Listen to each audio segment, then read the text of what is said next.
கடகத்தில் குரு இருப்பதால் செல்வ வளம் பெறக்கூடிய அமைப்பு யாருக்கு இருக்குது அப்படின்னா, முதன்மையான நிலைப்பாடு அப்படிங்கிறது துலாம் ராசி அன்பர்களுக்கு. சார் இந்த அமைப்பு எனக்கு இருக்குது, ஆனாலும் எனக்கு செல்வ வளம் எதுவும் இல்ல, ரொம்ப கஷ்டப்படுறேன் அப்படின்னா, எப்பவுமே ஒரு விஷயம் ஞாபகம் வச்சுக்கோங்க. ஒரு பிளேயர் வந்து பார்த்தீங்கன்னா, பேட்டிங் ஆடுறாருன்னு வைங்க. அதுக்கு ஆப்போசிட்டா அத தடுக்கிறதுக்கு நெறைய பேர் இருப்பாங்க.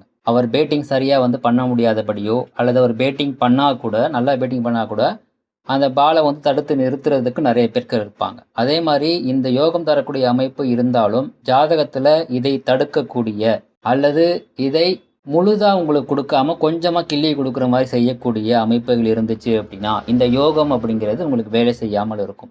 உதாரணத்துக்கு வந்து பார்த்தீங்கன்னா, உங்களுடைய ராசிக்கு 2ல ராகு அல்லது கேது, குருவுக்கு 2ல ராகு அல்லது கேது, குருவுக்கு 5, 9ல ராகு அல்லது கேது, உங்களுடைய ராசிக்கு 5, 9ல ராகு, கேது. அதே மாரி இன்னும் நெறைய கிரக அமைப்புகள் இருக்குது. இத்தனை அமைப்புகள் தடுக்கிறதுக்கு இருக்குதோ, அத்தனைக்கும் ஏற்ற மாரி வந்து பார்த்தீங்கன்னா, இந்த யோகம் செயல்படாம இருக்கும்.